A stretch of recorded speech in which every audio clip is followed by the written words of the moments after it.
Okay, thank you very much, everybody. All these people have been working very, very hard today, I'll tell you, and for a long time they've been working. But before I begin, I want to express our nation's well wishes to Prime Minister Boris Johnson as he wages his own personal fight with the virus. All Americans are praying for him. He's a friend of mine. He's a great gentleman and a great leader, and he's, as you know, he was brought to the hospital today, but I'm hopeful and sure that he's going to be fine. He's a strong man, strong person. Today, every patriotic American heart beats in solidarity with the incredible people of New York and New Jersey. They've really become a very hot zone, but some very good things are happening. In New York, the first time where the deaths were less from the previous day. That's the first drop so far, so maybe that's a good sign. It could be. And the hospital levels are starting to perhaps decrease. It's been very short, but perhaps decrease. So we wish Governor Cuomo and all of the people in New York great, and New Jersey, your governor's doing a great job. He's doing a great job in New Jersey. They got hit very hard. I just want to say that the full power of the American government and American enterprise, it really is. This is an all-out military operation that we've waged, and especially over the last number of weeks. 50 states and territories have now been approved for major disaster declarations, which is very unusual. Thanks to the Army Corps of Engineers, New York City's Javits Center is now one of the largest hospitals in the United States. It's designated for treatment of the virus, patients and staffed by hundreds of federal medical personnel deployed from 2 Army hospital units, and they're doing a great job. This was something that we didn't expect to do, but they needed help in New York, and we sent federal troops. Not only troops, we also sent a lot of very talented doctors, nurses, first responders. People are now running Javits. Also, as you know, the USNS Comfort, which is in New York, there's been a lot of publicity about that coming in, and all that was not supposed to be for the virus at all under any circumstances. But it looks like more and more we're going to be using it for that. So we'll see. That was supposed to be for people having other medical problems. But it's very interesting because there are virtually no cars on the road, no motorcycles on the road, no anything on the road. Things that would normally be taken care of, we don't see anymore. So we haven't seen that in a long time. It's perhaps a positive. But the ship is ready, and if it has to, if we need it for the virus, we will be using it for that. They'd prefer not, for obvious reasons, but if for any reason they need it, it's ready, willing and able. We have the best doctors, the best military leaders, and the best logistics professionals anywhere in the world, and we're orchestrating a massive federal response, unlike anything our country has ever seen or done. We've never done anything like this. And more we're using our medical people because of the fact that jurisdictions, states, in particular, New York, New Jersey, the Connecticut area, Long Island now has become a hot spot, part of New York. We're sending a lot of things, a lot of supplies, and now we're sending personnel where it's needed, military personnel. As of Tuesday, we'll have deployed over 3,000 military and public health professionals to New York, New Jersey, Connecticut, and other parts of our country. 3,000, and that number's going up. And we hope we're seeing a leveling off in the hottest spots of them all. So we'll see. You'll be seeing that over the next few days. Let's see what happens. But we're prepared. In the last 7 days, FEMA has airlifted critical supplies and protective equipment from every corner of Earth. They're coming from all over the planet, including from within the United States, where the equipment isn't as necessary. Since last Sunday, cargo planes have delivered almost, listen to this, 300 million gloves, almost 8 million masks, and 3 million gowns, and many more fully loaded cargo planes are right now on the way. 3 big ones landed today. And these supplies are being distributed directly to the hospitals and healthcare providers all across the nation, so that massive amount of material that we're getting in is being delivered all over the country.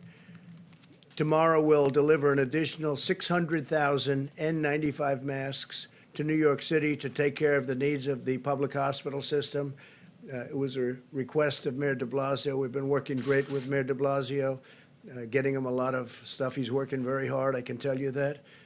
And we're working really very hard with New York City and with New York State. And at the request of Congressman Lee Zeldin out in Long Island, we will also be delivering another 200,000 N95 masks to Suffolk County, where they need it very badly. So we're getting that out on an emergency basis. Should be there tomorrow. We'll also be deploying millions of N95 masks to other locations that Admiral Polovchak will detail shortly. The Admiral will be up in just a couple of minutes.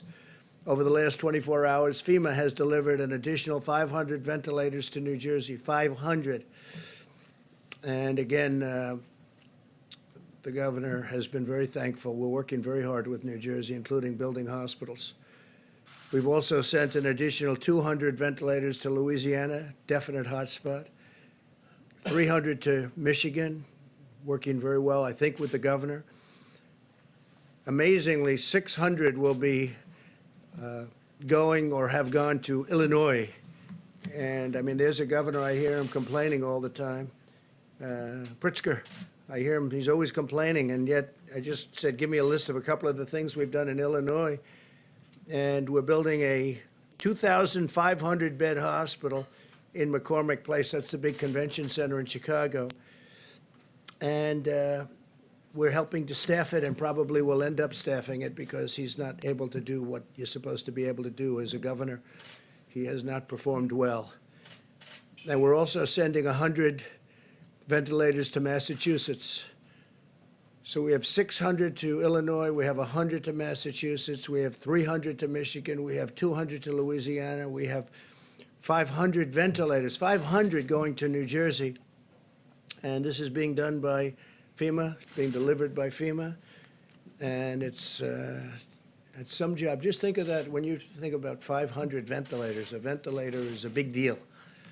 We're also establishing a federal medical station in the Washington, D.C. area to help Washington, D.C., and working very closely with the mayor and everybody in Washington, D.C.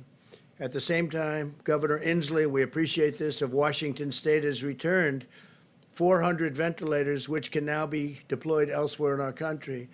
So the state of Washington's done very well. They won't be needing some of the ventilators that have been sent, about 400, that's a lot. And we appreciate that he's able to give them back. He feels confident that they are in good shape for the coming weeks until we can declare a final victory. In the days ahead, America will endure the peak of this terrible pandemic. Our warriors in this life and death battle are the incredible doctors and nurses and healthcare workers on the front line of the fight. We pledge to them our eternal gratitude and everlasting support. They make all of us very proud. Our country is very proud. We have people, they love our country. The world loves our country, most of it, probably all of it. They just don't say it. I can report today that the United States has now tested and given results, gotten results of 1.67 million people. That's far more than any other country has been able to do. And you remember we inherited a broken system, so a lot of this has been developed. By Tuesday, 1,200 brand new rapid point-of-care testing kits has been produced by Abbott Laboratories, great company, and they'll be distributed to all of our public health labs. That's a 15-minute test, even less, as well as the Indian Health Service, the CDC, and the Strategic National Stockpile. So we're going to have 1,200, and on a weekly basis, we're making a lot more. They go very fast. They're very accurate tests. And other countries are wanting them, so at the right time, we'll be able to do that. But right now, we're getting them to all of ours. So we've done 1,670,000 tests. Think of that, 1,670,000 tests. And we have a great system now. We're working with the states in almost all instances, but we have a great system. And the other thing that we've bought a tremendous amount of is the hydroxychloroquine, which I think, as you know, it's a great malaria drug. It's worked unbelievably. It's a powerful drug on malaria, and there are signs that it works on this, some very strong signs. And in the meantime, it's been around a long time. It also works very powerfully on lupus. So there are some very strong, powerful signs, and we'll have to see, because again, it's being tested now. This is a new thing that just happened to us, the invisible enemy, we call it. And if you have no signs of heart problems, the azithromycin, which will kill certain things that you don't want living within your body. It's a powerful drug. If you don't have a problem, a heart problem, we would say, let your doctor think about it.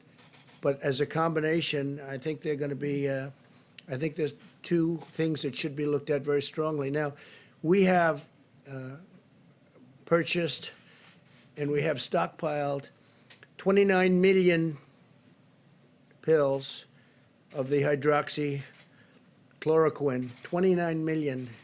A lot of drugstores have them by prescription, and also, and they're not expensive. Also, we're sending them to various labs, our military, we're sending them to the hospitals, we're sending them all over. I just think it's something, you know, the expression, I've used it for certain reasons. What do you have to lose? What do you have to lose? And a lot of people are saying that when, and are taking it, if you're a doctor, a nurse, a first responder, a medical person going into hospitals, they say taking it before the fact is good, but what do you have to lose? They say take it. I'm not looking at it one way or the other, but we want to get out of this. If it does work, it would be a shame if we didn't do it early. But we have some very good signs. So that's hydroxychloroquine and azithromycin. And again, you have to go through your medical people, get the approval. But I've seen things that I sort of like. So what do I know? I'm not a doctor. I'm not a doctor, but I have common sense. The FDA feels good about it. They've, as you know, they've approved it. They gave it a rapid approval. And the reason, because it's been out there for a long time, and they know the side effects, and they also know the potential. So based on that, we have sent it throughout the country. We have it stockpiled, about 29 million doses. 29 million doses. So we have a lot of it. We hope it works. Driven by the goal of the brightest minds in science. We have the brightest minds in science, but we're driven by the goal of getting rid of this plague, getting rid of this scourge, getting rid of this virus. These brilliant minds are working on the most effective antiviral therapies and vaccines. We are working very, very hard. I have met many of the doctors that are doing it. These are doctors that are working so hard on vanquishing the virus. We strongly recommend staying at home, practicing vigorous hygiene and maintaining social distance, so you're just not going to catch it. It's the most effective weapon in this war. And I will tell you, we are committing to you, we're committing to the people of our country like few administrations, few people, few professionals have ever committed before. They are working so hard. I see them before my eyes, exhausted. People that I'm dealing with every day, exhausted. They haven't left their offices. They haven't left their hospitals. We meet with them. We see them. And tremendous strides have been made. I think the vaccines, we'll have a report on that, but the vaccines, working together with other countries. We're also working with other countries, many other countries. And we all want everyone else to be first. We're very happy, but we are very far down the line on vaccines. We'll see how that all works. Johnson & Johnson's doing a great job, working very hard. A vaccine would be great. Therapy and therapeutics would be great. We'll see what happens. In the meantime, you may listen to what I said about the two drugs mentioned. My administration is rapidly implementing the largest emergency economic relief package in American history. You've seen what's been happening. Billions of dollars in small business loans have already been processed through Paycheck Protection Program. So we went out on Friday, and literally it's become so popular. It's been worked with the banks. They get it to the small business. And it's all about employment. It's all about jobs. We want you to keep your jobs. Give small business funding to keep the workers on the payroll. And we're sending direct cash payments to millions of Americans and rushing aid to the hardest hit industries. We're saving industries. We will be, you'll be seeing it. And if we do more, we're going to do more, and we're going to try and get directly to people that are hit so hard. But we're going to take care of our workers. We're going to take care of our citizens. We're going to take care of our small businesses. We're going to take care of our large businesses, the airplane industry, the airline industry, a lot of great industries that we have that are in trouble because of what took place over the last short period of time. These are industries that were doing better, for the most part, doing better than ever. The airlines were doing great.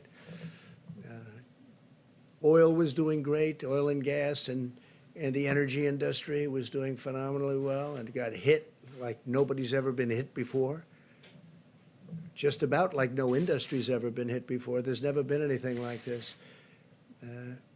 But we see light at the end of the tunnel. Things are happening. Things are happening. We're starting to see light at the end of the tunnel. And hopefully in the not too distant future, we'll be very proud of the job we all did. Can never be happy when so many people are dying, but we're going to be very proud of the job we did to keep the death down to an absolute minimum, the least it could have happened with this terrible, terrible virus. In closing, I also want to note today is Palm Sunday and the beginning of Holy Week for Christians in America and all around the world.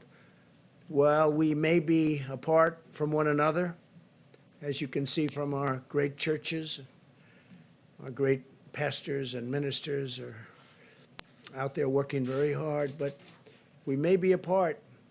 We can use this time to turn to reflection and prayer and our own personal relationship with God. I would ask that all Americans pray for the heroic doctors and nurses, for the truck drivers and grocery store workers, and for everyone fighting this battle. I had mentioned yesterday where I see the nurses rushing into hospitals, and they're putting on their outfits and they're putting on their masks and goggles in some cases. They're rushing into war. They're rushing into war. And I see people from apartment houses screaming and shouting and singing their praises. It's an incredible thing. They're warriors. These doctors and nurses, they're running into buildings and they're literally putting it on as the doors are opening. They're putting all their stuff in, running inside. And they're running inside to tremendous danger. Tremendous danger. But most of all, I'd like to ask for your prayers for the families who have lost loved ones. Ask God to comfort them in their hour of grief. It's a great hour of grief for our nation, for the world. This morning, I was talking 151. For 4 days, I said 151. 151 countries this morning. It's 182 countries. It jumped up a lot. So as of this morning, it's 182 countries are under attack from this monster.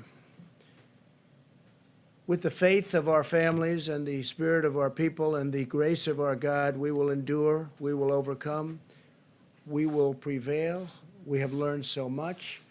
We will be stronger than ever. And I just want to thank everybody. I want to thank the incredible professionals on the task force also. We had a big meeting today. We were calls all day long to so many different people. And I think our package to get everyone working when we're ready is really turning out to be successful. We may have to make it larger because it's been really successful. But all of that comes back to this country. We want to get them back. We want to get our people back to work. Everybody wants to be back. We want to open up our country as soon as possible. So with that, I'm going to ask Dr. Birx to say a few words, and she's got some charts to show you. And thank you very much. Thank you. Thank you, Mr. President. As you can see from the hopeful signs in Italy and Spain, where we see finally new cases and deaths declining, it's giving us hope of what our future could be. We wanted to give you an update on where all of the states were. We're looking at this as states normalized per 100,000 citizens. It looks very similar to last week. We wanted to update you. We've been covering throughout the week the states that were moving on this map.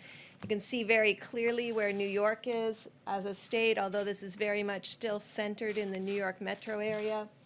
New Jersey is the orange line. The green line is Louisiana. That's followed by Massachusetts, and then Connecticut and Michigan are together in those lines towards the bottom. And then, of course, Washington, D.C. is now visible on this map, which was not visible before. And the yellow line towards the bottom is Washington State. Next slide, please. So this just summarizes all of the states we're tracking very closely at the county level. So we're tracing and tracking not only the epidemic at the state level, but understanding what's happening in county by county with new cases and, of course, also the deaths. We're also triangulating that with all of the laboratory data, and just to tell you how we're kind of doing that. For New York, which you can see at the top, their serology is now about 36% positive. They were in the 40s. So day over day, their percent positive is finally starting to decline. New Jersey's is increasing, however. They're now up to 42% of the specimens that come to the laboratory are positive. Louisiana, 25%, Massachusetts, 20%, Connecticut and Michigan, 20%, District of Columbia, 15%, Washington, 8%, and then Illinois, Colorado are at about 16%. Pennsylvania, which is also new to the graphic, is at about 12%. Next slide, please. So if we could go back one, I'm sorry, we could go back one slide, one more. All of the states here, those are 38 of the states.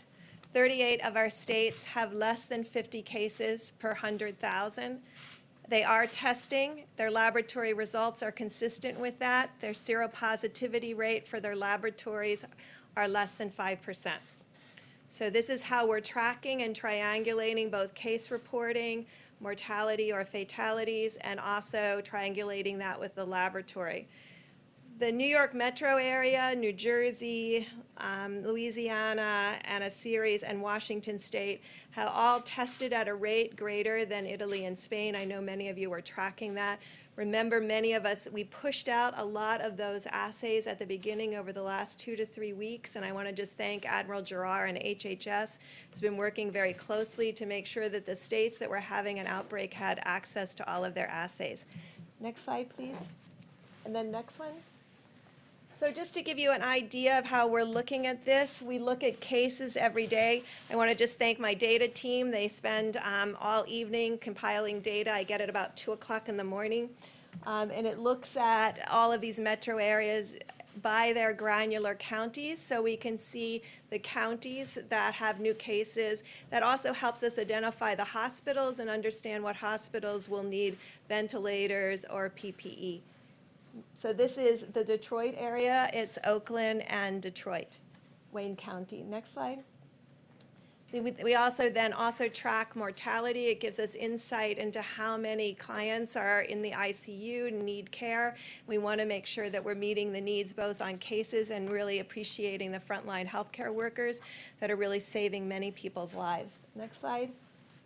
This just gives you an idea from New Orleans. We are now also tracking St. John the Baptist Parish also, but this would be New Orleans and Jefferson County, and really tracking those on a case-by-case basis to look for changes over time. And next slide is their mortality. And you can see it's starting to stabilize. So this is how we've been tracking and tracing the epidemic as it moves through states and counties and communities. But as we started, we just wanted to note again, we do see hopeful signs in Spain and Italy. They have completed nearly 4 weeks of mitigation with people really doing social distancing, staying at home, ensuring they were washing their hands. If they have to go out to the grocery store, they're extraordinarily careful. They send one person from the family. And so we can really see that beginning to work. And we're very hopeful that over the next week, although we'll see rising number of cases of people who lose their lives to this illness, we're also hopeful to see a stabilization of cases across these large metro areas where the outbreak began several weeks ago. So thank you for your attention. Thank you very much. Admiral, please. Thank you, sir. What I thought I would do is update on the air bridge first, and then follow up on Dr. Bricks and how we're geographically aligning the supply chain. So the air bridge, we had 3 additional flights come in today, bringing 1 million gowns, 2.8 million N95 masks, 2.8 million surgical masks, 11.8 million gloves, 18.6 thousand gowns on 3 flights. And that material will be pushed out across the nation, delivered to hospitals, nursing homes across the country. Dr. Bricks went through the geography.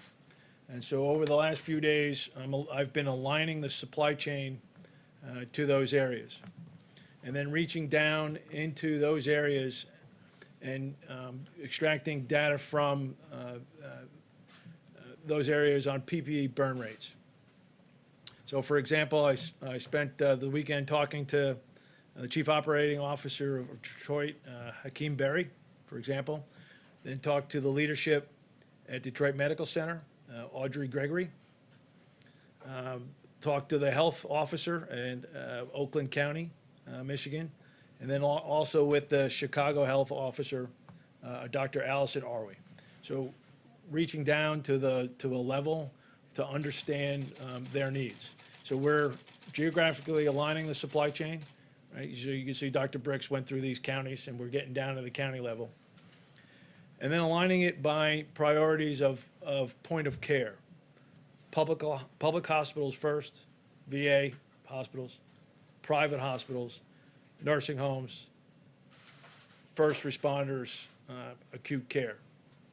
So over the coming days, we will be making a push to the geographic areas that Dr. Bricks mentioned, increasing the volume through the supply chain to those areas to give them weeks, not just days worth of supply.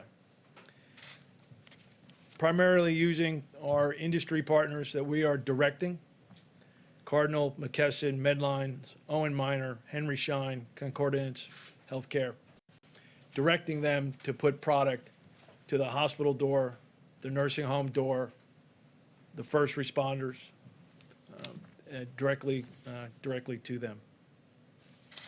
We're also working to push out millions of doses of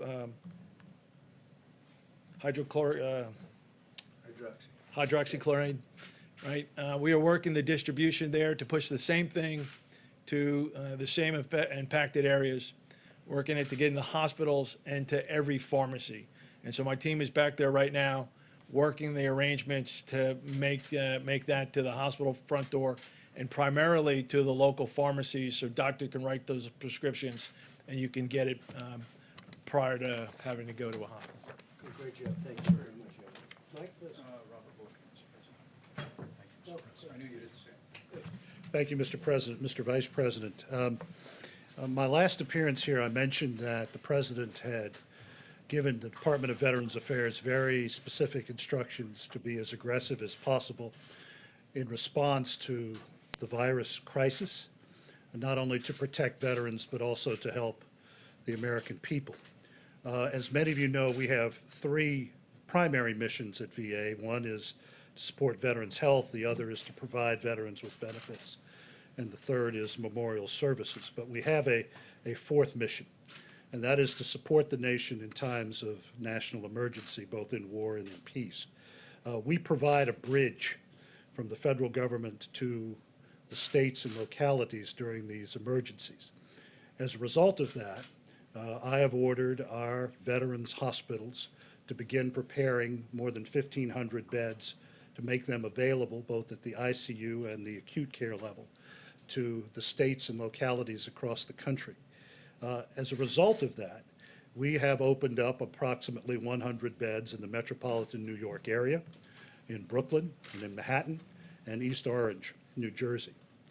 We will be informing the governor of Louisiana, John Bel Edwards, tomorrow that we will give him access to our VA Medical Center in Shreveport, Louisiana, to come to the aid of the people of the Pelican State. I've also given instructions to initiate the fourth mission in Michigan. We will be providing the people of Michigan access to hospital beds in both Ann Arbor and in Detroit. We've also provided a pharmaceutical trailer to be used by the governor of Michigan at Cobo Hall to support the citizens of Michigan who will be coming into that facility for medical care. We have also informed the Commonwealth of Massachusetts that we will be helping them in their efforts to protect their most vulnerable citizens in 2 of their nursing homes. So in accord with the President's instructions, the 400,000 men and women of the Department of Veterans Affairs are in this fight. We are in the fight not only for the 9.5 million veterans who are part of our service, but we are in the fight for the people of the United States. Thank you. Thank you. Thank you, Mr. President. And you all have just heard from several members of the President's White House Coronavirus Task Force, and we are truly blessed to have the kind of leadership that we have.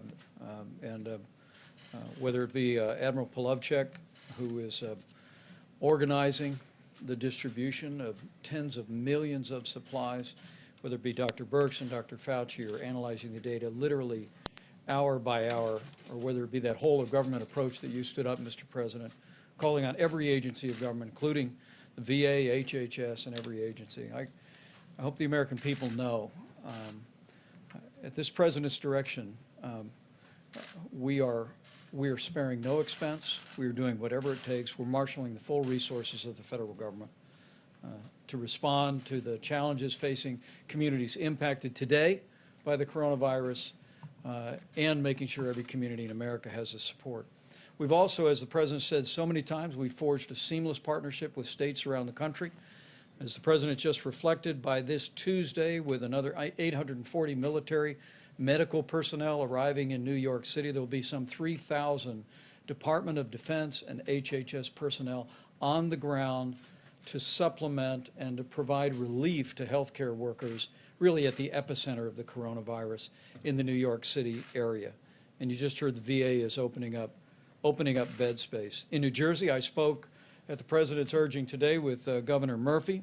500 ventilators announced today being built on the supplies that we have already provided.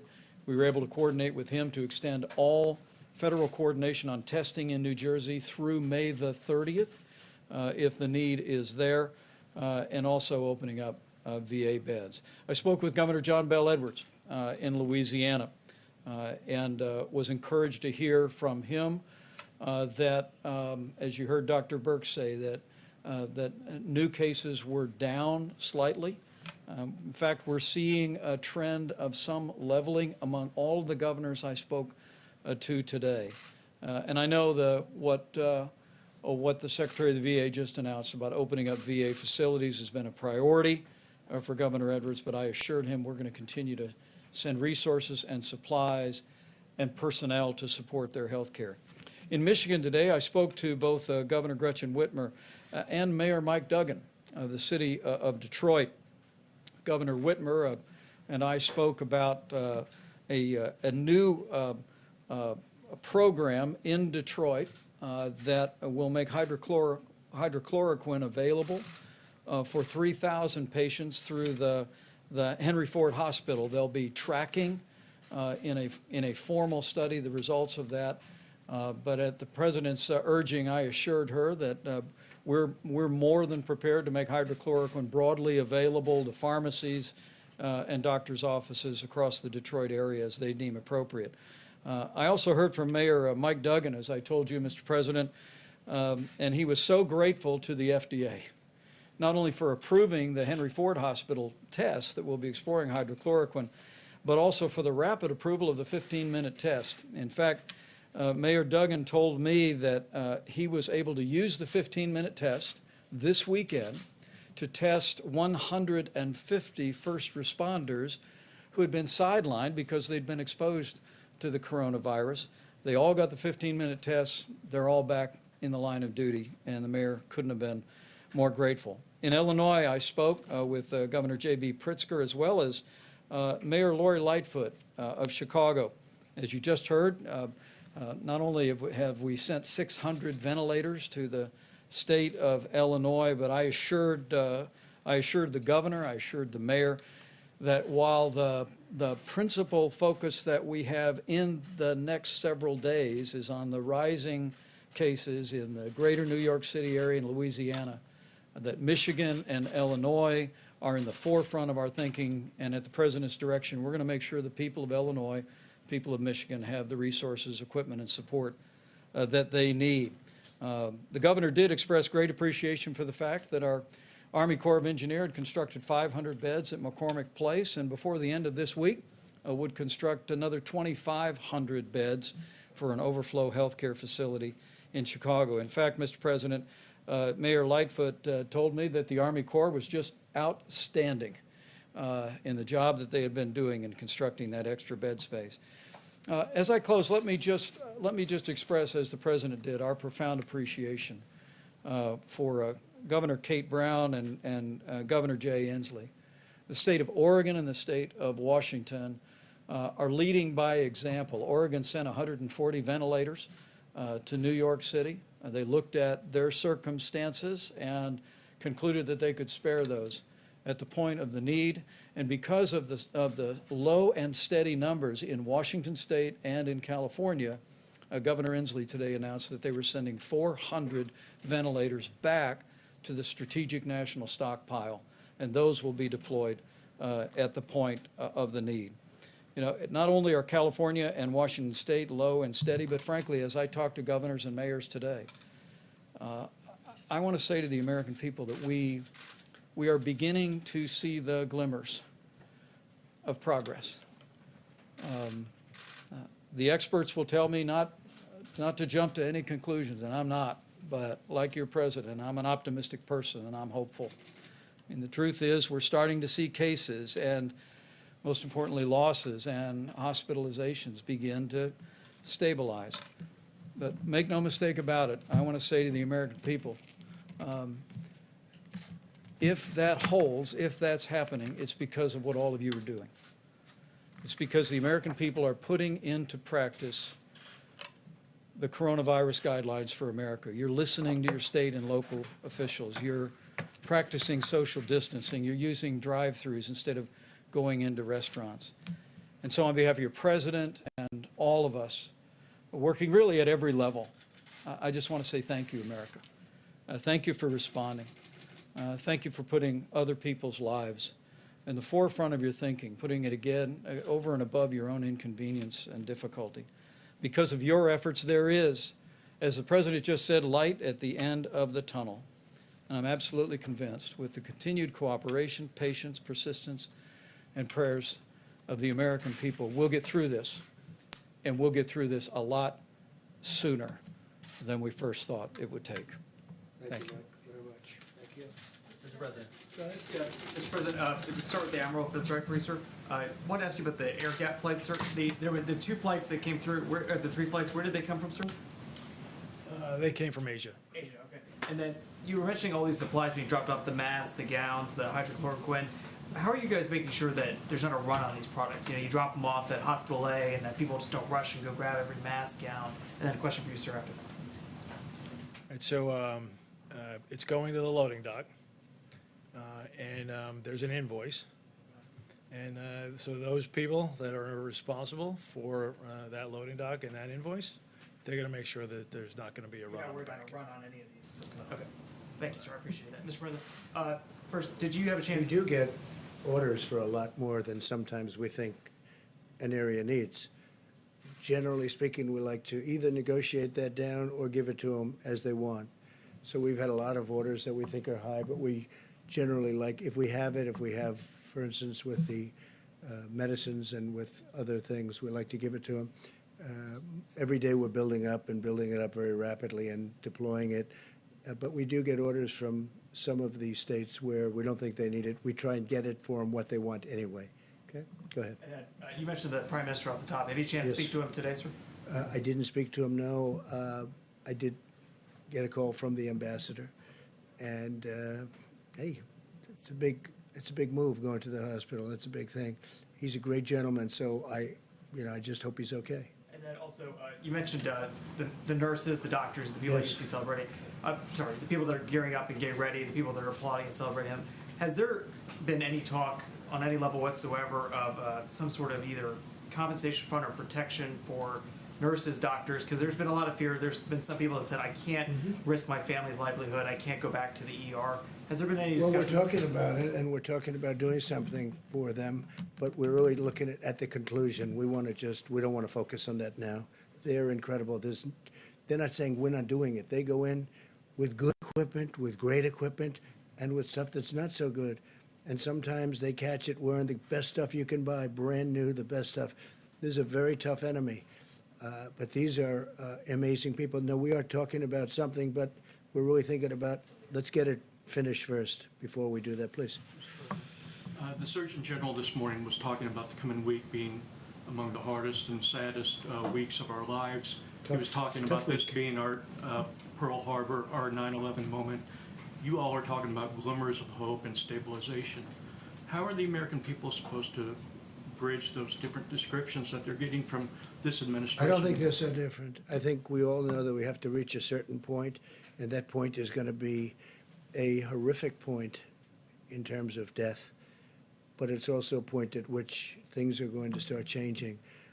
We're getting very close to that level right now, and the next week and a half, 2 weeks are going to be, I think they're going to be very difficult. At the same time, we understand what they represent and what that time represents, and hopefully we can get this over with, because this is a very horrible thing for the world. And look, we're one country out of 182 now that have 182 countries. I have a friend of mine said he didn't know we had so many countries in the world. 182 countries are now affected by this, so we want to get it over with. Okay, And please. with those numbers, sir, could I just ask one follow-up Yes. on those numbers that you were talking about earlier? How does that change the projections that you were making earlier this week of 100 to 1,000 Well, to 240? we hope we can stay under those numbers. Those are numbers of death, and we hope we can stay under those numbers. That would be terrific, and as far under those numbers as possible. Now, if we did nothing, you know that number too. But the American people really stepped up. So did the professionals. They just really stepped up. So we're hoping to stay under those numbers. And that means the minimum and the maximum, but we're hoping to stay under the minimum number. You know what that number was. Right, but do the numbers that you were talking about today, have they changed those projections? I would say the answer is yes, but I would also say that we're not going to know really in terms of a final toll until we get out to the end. And we're probably, possibly not so far away. We're getting closer. But it's our goal to stay as far under that minimum number, the minimum number as possible, okay? That's what we want to do. Go ahead. Mr. President, as President of the United States, your words carry enormous weight in this country and around the world. And while you acknowledge you're not a physician, you do promote these medicines extensively here. How do you not go so far as to be giving medical advice? And you said yesterday you might take some of these medicines even though you don't have symptoms.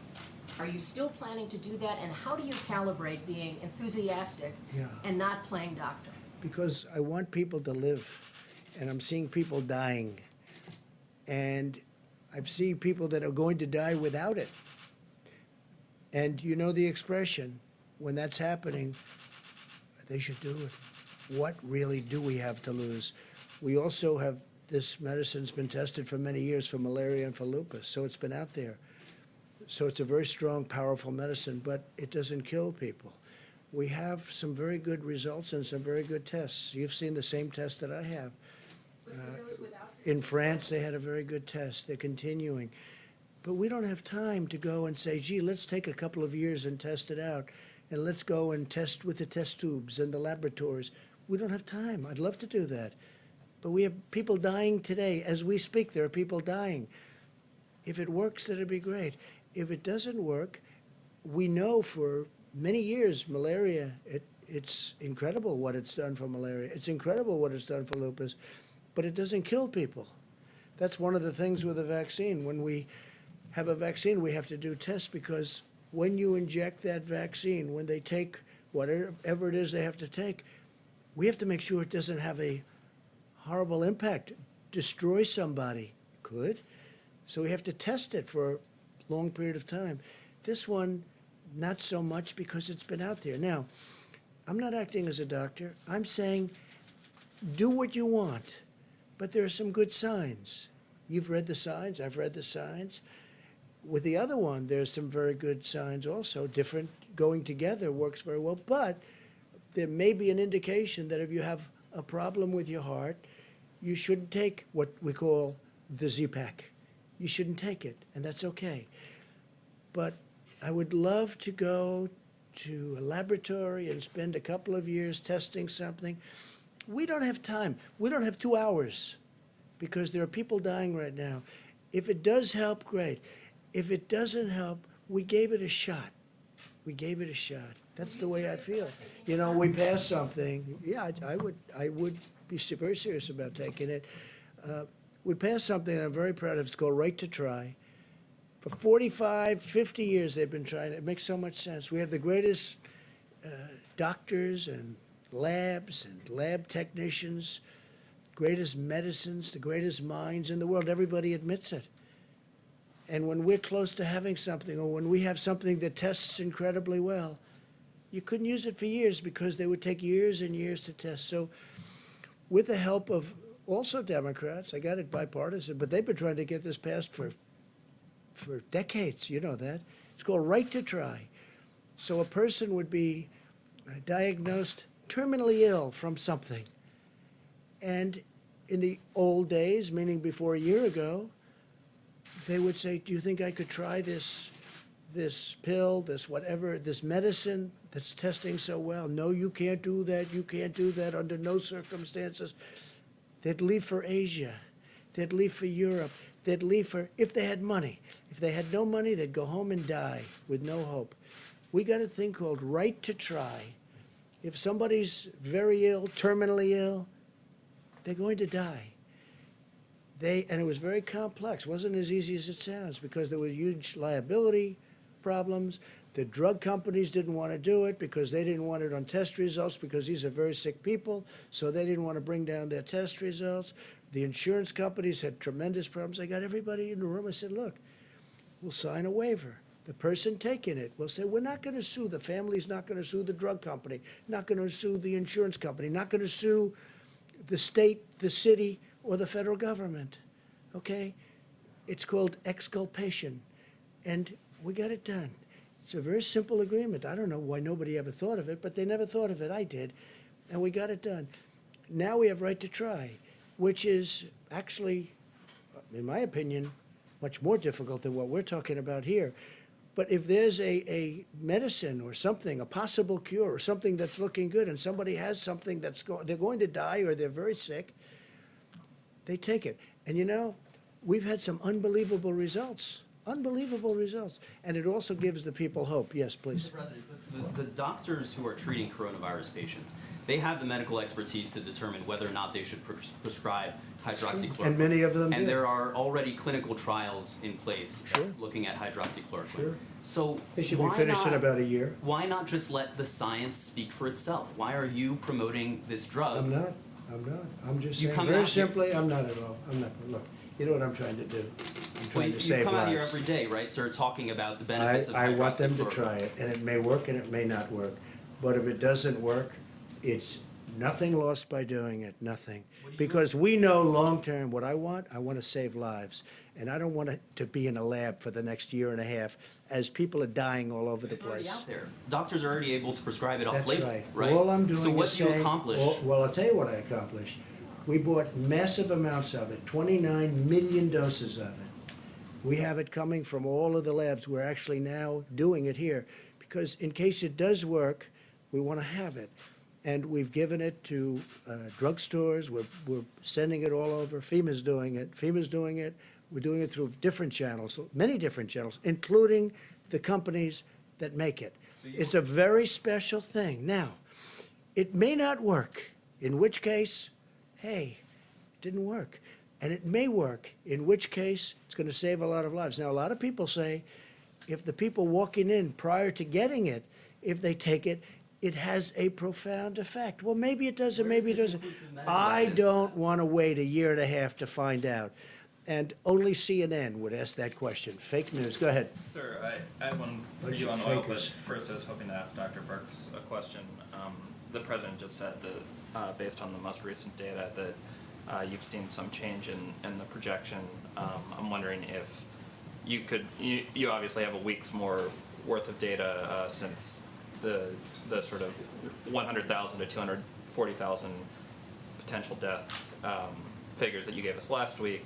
So I'm wondering, with all the caveats that this is sort of based on continuing social distancing and that we might see, if one city pops, things could change dramatically. What are the sort of range that you're now looking at in terms of total death impact? I think the most important thing right now is when we were talking about why we are hopeful. Well, hopeful because last time I was here, I wasn't able to really tell you that Italy and Spain were coming across their apex and coming down the other side. And I think, to me, that's extraordinarily hopeful. They just completed 4 weeks of really strong mitigation. And I think that's our word to the American people, is we can look like that. 2 other countries look like that now. 2 other countries with a very similar experience to our experience, with higher case numbers and higher mortality. So that's what the promise is. The promise is, if we do this, we could potentially be better. Now, Dr. Fauci and I today got another update from another independent modeler, and the numbers came in close to that 100,000 number again. But we believe, Dr. Fauci and I, that if every American follows the guidelines, 6 feet, washing hands, not social gathering, that will have an even greater impact. And the other side of the equation certainly is our remarkable healthcare providers, our respiratory therapists, our laboratory technicians, our nurses and doctors. They're saving lives every day. And so that changes the number too. I also think that Dr. Fauci and Dr. Birx are very impressed with the American people. And I'm not going to put words in anybody's mouth. I would never do that. But I am, and I will say that they are doing maybe a better job than we all thought even possible. When you look at streets in New York where there's nobody on the street, no cars, no nothing, I see it. I've seen those streets for a long time, and they're packed all the time. And now you see there's nobody. You look at other places, you look at what's going on in California, where they're doing a fantastic job. They really are. The governor's doing great. I'm proud of them. Proud of a lot of people. Proud of a lot of people on the other side, a lot of people.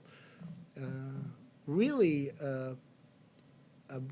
delighted to work with people that, frankly, on other issues, I didn't get along so well with. We disagree on this or that. We don't have to go into that now. But we're getting along with a lot of people, and they're happy with us, we're happy with them.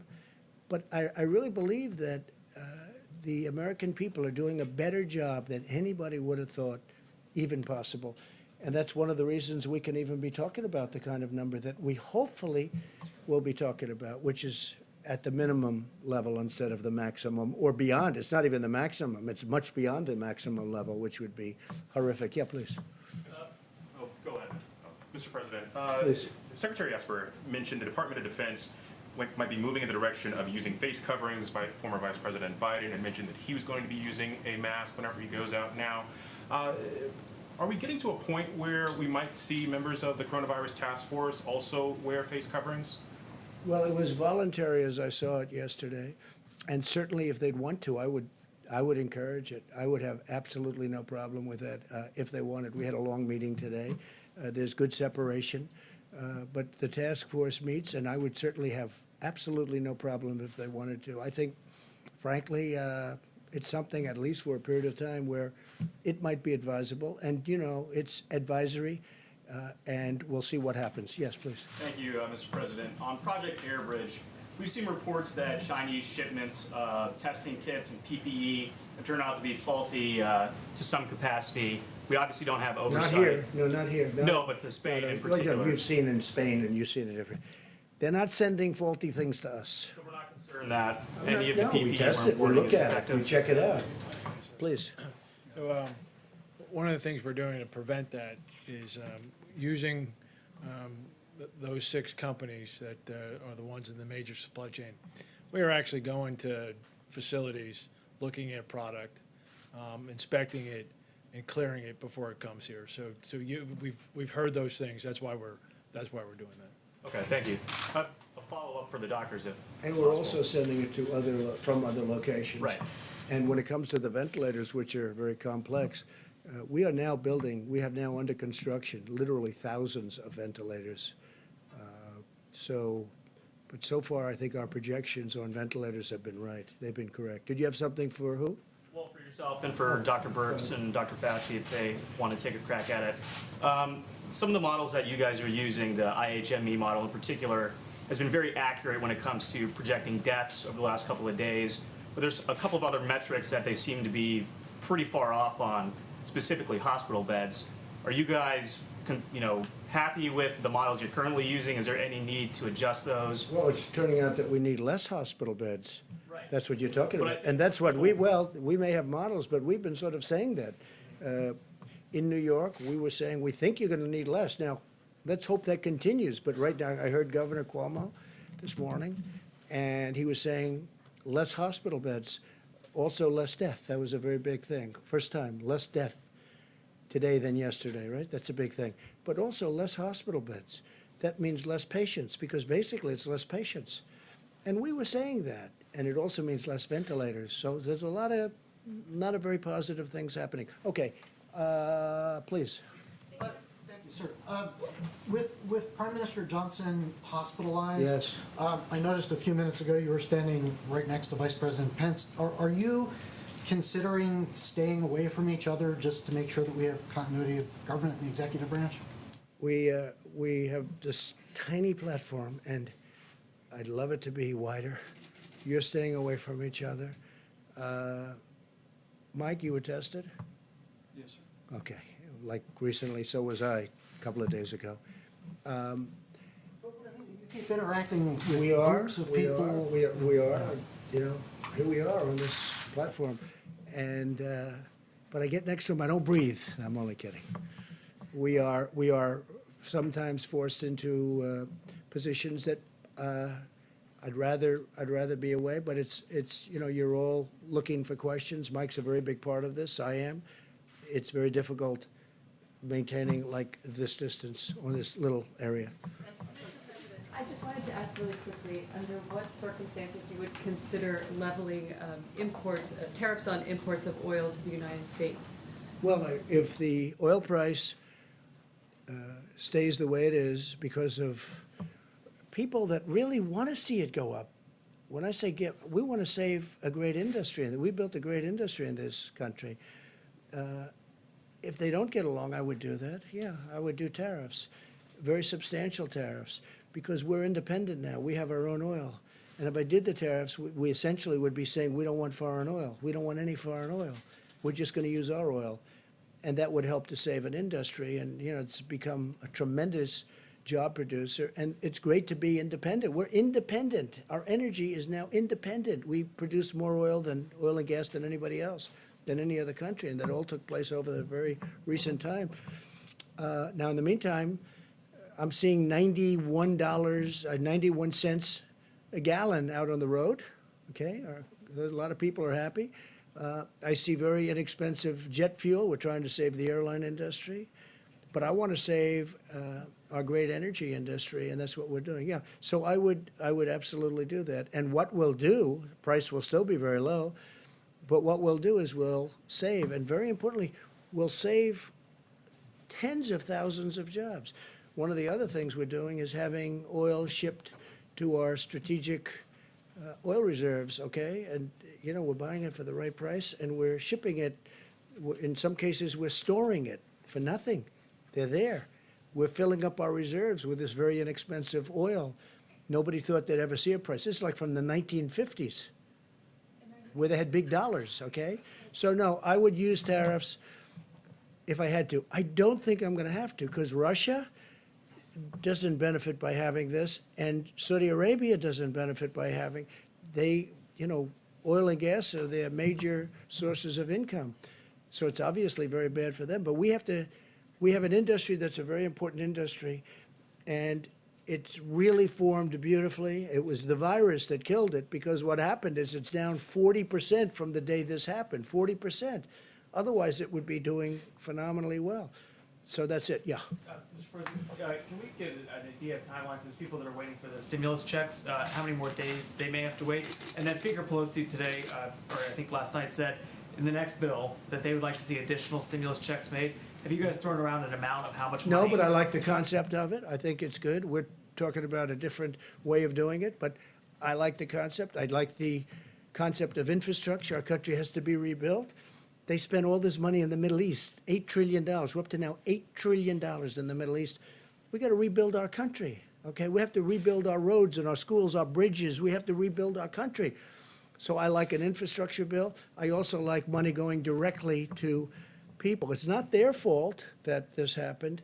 And I do think this, especially the faster we can get it open, our country. Can you believe we're talking about our country, getting our country open? The faster we get it open, the bigger the boom, the bigger the rocket ship going up. I think it has a chance to go really quickly, relatively quickly. I'd like to see very quickly, but we'll see. But part of the stimulus and part of what we're doing, that will help it. And the nice part is we're paying practically zero interest rates. You know, we're paying very little. It's one of the reasons I like the infrastructure bill, because we're borrowing, we have a strong dollar. And the advantage to a strong dollar is everybody wants to invest in this country. They all want to buy our dollar. On the direct payments, sir, just in terms of timeline, are we talking still 2 weeks? Are we talking 10 days? I think so. Yeah, from what I'm hearing, that, yeah, a couple of weeks, Thanks. that's what I'm hearing, yeah. Please. Sir, I wanted to follow up on the hydroxy question. Thanks for the numbers. Has there been any tension with the medical staff on that? Are they in agreement with Yeah, all these we numbers? discussed it with the staff. We discussed it with FDA. Well, FDA approved it, so, you know, which is another point. I mean, it's been approved by FDA, which is very important. If it wasn't approved by FDA, then I couldn't do this. But FDA has approved it, the hydroxy. And also, if this turns out not to work, are hospitals and doctors going to be exculpatory from the federal government under the right to try? No, we'll see if it works. No, it's not gonna hurt people. It can help them, but it's not gonna hurt them. That's the beauty of it, you see? It can help them, but it's not gonna hurt them. What do you have to lose? Okay, question in the back, please. Yeah, obviously we know anyone can spread the disease, all right, unwittingly. Right. So why even have a few businesses open? Why not just shut everything down? There are grocery stores that are open, fast food places. Why even take a little chance? Just shut it Well, all we're down gonna for have temporarily. we'll answer that question later. All I can say is that right now, things are looking really good, and opening up with a bang will be a great thing, and there's nobody gonna be happier than me. Please, go ahead. Just to follow up on your comments about the ventilators, Yeah. the IHME model suggests that 32,000 ventilators will be required by the peak in mid-April. GM is not expected to have ventilators ready before 32,000 will be what? required across the country. In GM, addition to the ones that we've already sent? just in Don't forget, general. we have almost 10,000, a little more than 9,000 right now. and those are ready to rock, should we need them. And we had to keep it, you understand that flexibility, so that if we need them in New York, which we might not, if we need them, but they're ready to move. We're already military, it's a military operation. We are ready to move. They'll be moved immediately into whatever section of the country we need. Would you like to answer that, brother? Yes, sir. So, correct. FEMA's working on a plan to be able to move ventilators. So, for example, the DoD gave another 500 ventilators. They're on the move, being staged at Fort Dix to be able to rapidly deploy them to locations. And to include, you heard the president mention states giving to states, things like that. So there's the ventilators that aren't in use that conceivably we could rapidly move as well. Right, but you mentioned that there were thousands that are currently being made. Yes. So I just wondered if there was any update with GM and Ford, just because No, but they're not going to be long. They've started, GM, Ford. We have 11 companies, approximately 11 companies building them, and we're going to have a stockpile for future. Hopefully, we never have to use them. They should have.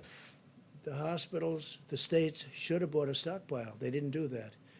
So we've made up for it. But if we have extras, other countries need them. I mean, you see, UK needs them badly, France needs them badly, Italy needs them badly. They need them.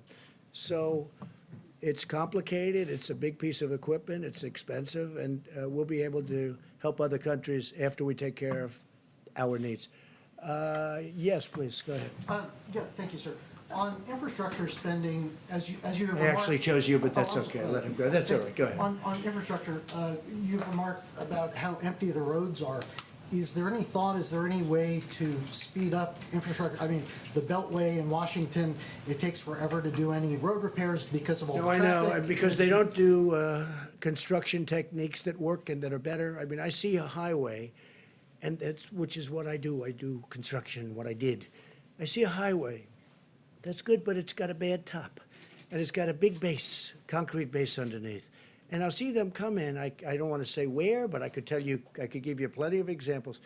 And they rip the hell out of it. They take out the base. They take out everything. Now they pour a new base that isn't as good, isn't as deep, isn't as thick. The concrete base was fantastic. The footing, it takes forever. Wait a minute. It takes forever.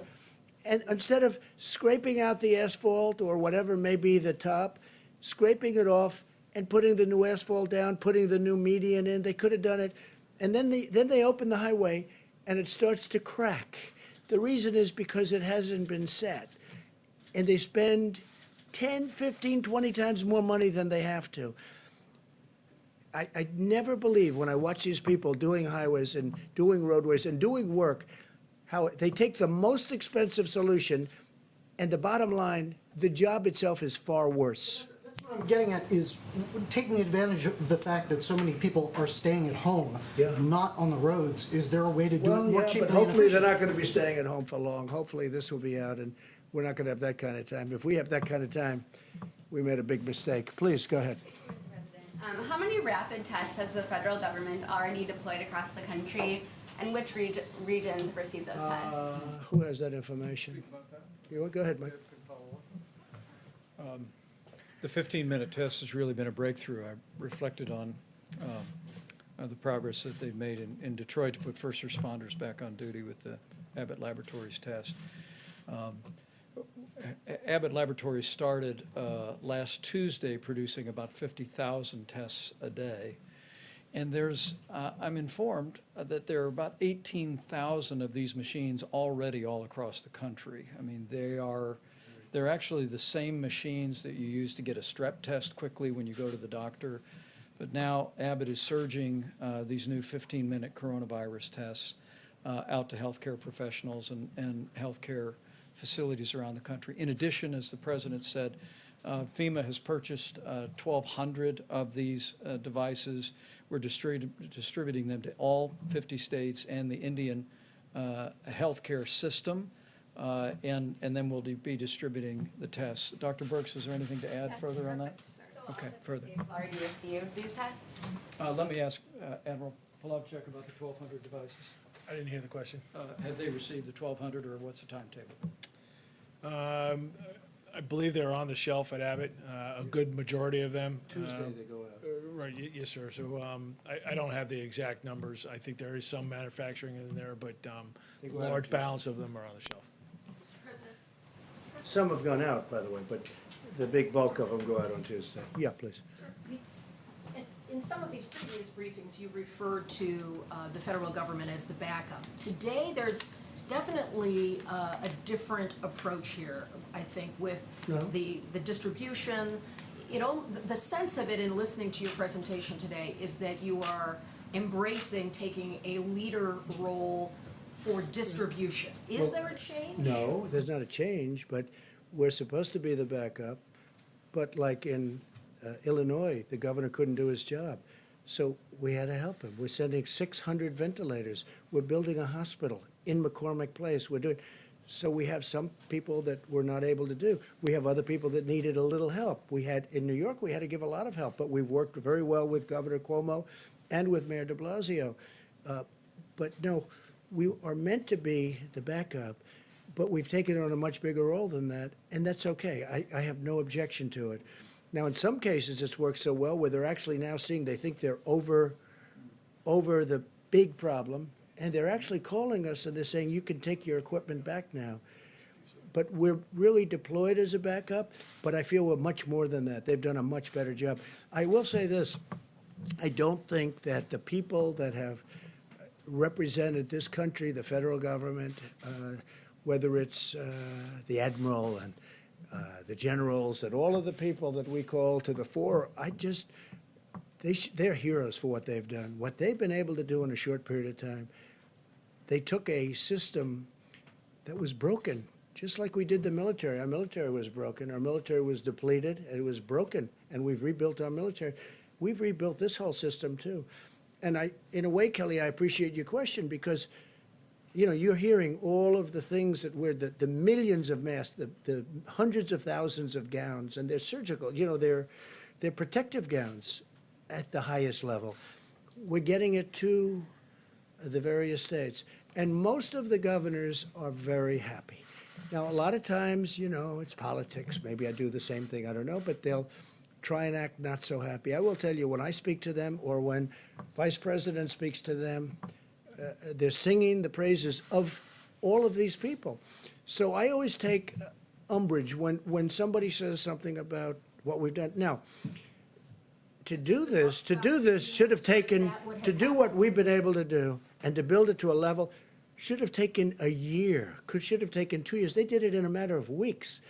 And we're helping states. No, it's them. As an example, New York had the right to buy 16,000 ventilators. They could have bought them. They didn't. I understand why they didn't. It was a very expensive purchase, very expensive, and that's a lot, 16,000. And they chose to do something else with their money. I understand that. The problem is when something like this comes along, which you don't expect. Look, 1917, that's a long time ago. Perhaps 100 million people died. That's a long time ago. So people don't think it's going to happen. I would have frankly, did anybody in this room think a thing like this could happen? But it happened. And we built up a force. This is a military operation, as it turned out. It really is, with FEMA, with the Army Corps of Engineers. Army Corps of Engineers, and you were very gracious on that point. The Army Corps of Engineers building 2,500 units of beds and everything else. Now, and then Governor Cuomo called, and he wanted it to go COVID, meaning for the problem.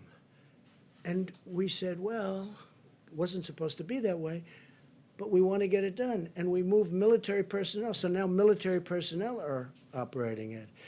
And I'll tell you what's good. It hasn't been very full. That's a good thing, not a bad thing.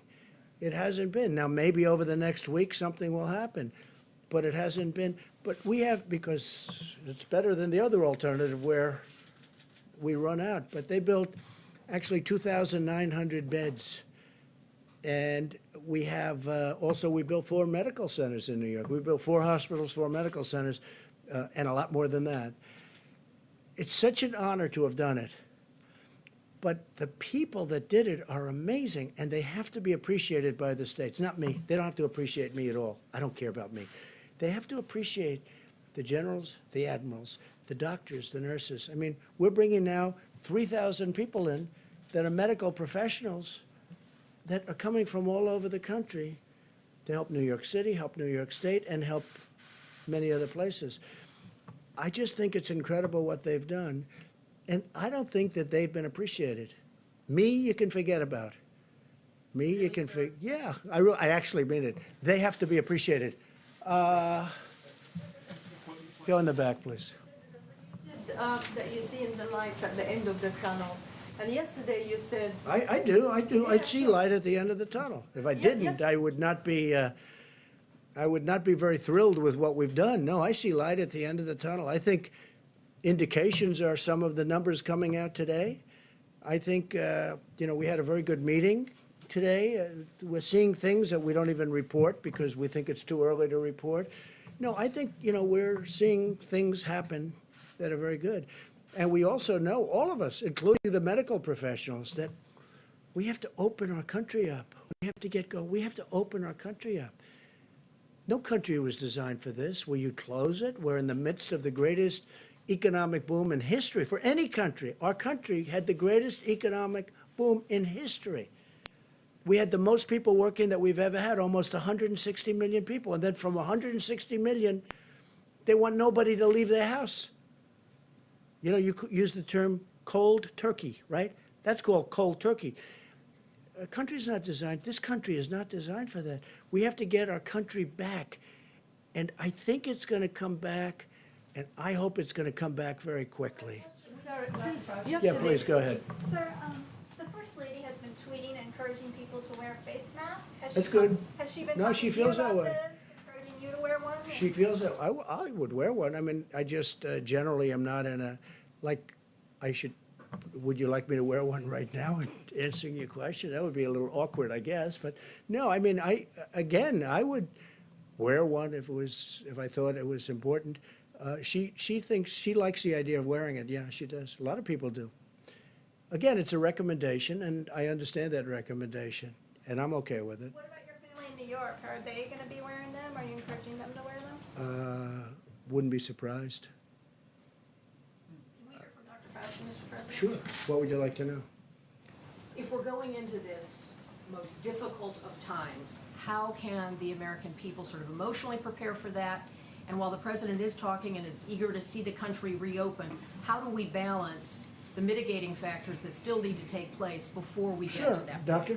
And by the way, he'd like to see the company open too. I mean, he's called an American who loves our country. Okay, so part of the answer to your question, I think, relates to two other questions I heard, and I think it came from the back about how can you, on the one hand, have said yesterday that this is really going to be a bad week at the same time that we're talking about the light at the end of the tunnel. It seems to be inherently contradictory, but it really isn't. And it has to do with what we explained before about the lag in when you look at the indications that Dr. Birx and the president was talking about, where you see a flattening out of cases, and you don't see the realization of what that means until 2 weeks later. So right now, we're seeing, as we all said correctly, that this is probably going to be a really bad week. That is a reflection of what happened 2.5 weeks ago. So if we start seeing now a flattening or a stabilization of cases, what you're hearing about potential light at the end of the tunnel doesn't take away from the fact that tomorrow, the next day, it's going to look really bad. So we've got to make sure we realize we're always talking about a 2.5 week lag. So I want to make sure, because I think a couple of people asked that question. It's really not incompatible with what we're saying. Now, with regard to what do we tell the American people, Kelly, what we've been telling them all along, that the only tool but the best tool we have is mitigation. We know it worked in other countries, and we're seeing how it's working here. So if we really want to make sure that we don't have these kinds of rebounds that we're worried about, it's mitigation, mitigation, mitigation. That's the answer. When new cities and new states come on the chart, Yeah. what's the message for people in those places that have not been the focus? It's the same thing. It's mitigation, mitigation, mitigation. In fact, is the famous vice president chart is that this is the minimal of what we should be doing. Everyone should be doing that. And everything on here one way or the other, points to physical separation. Whether it's no crowds, whether it's 6 feet, whether it's staying away from theaters and restaurants or what have you. And churches Exactly. Doctor, are you worried at all about people becoming complacent though? Are you worried, I mean, because a couple of days of this, I think people are about ready to go nuts staying in their house. And I'm just curious, are you worried at all that after, 7 days from now, people are gonna say, look, I gave it my best shot, but I gotta get out? I mean. I wouldn't say I'm worried about it because I don't think it's going to happen. I mean, from what I've seen, and I mentioned it the other day, my own experience, is that people really understand the responsibility that they have for themselves, for their family, and for the country. So this is about all of us. This isn't just about us.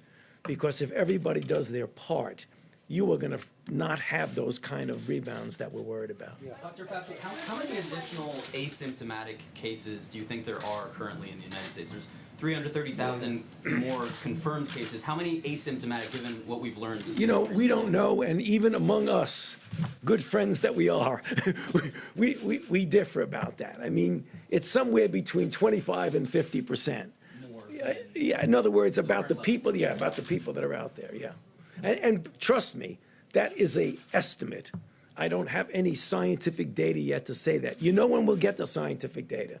When we get those antibody tests out there and we really know what the penetrance is, then we can answer the questions in a scientifically sound way. Right now, we're just guessing. And would you also And we've made great progress with the antibody testing, fantastic progress. And would you also weigh in on this issue of hydroxychloroquine?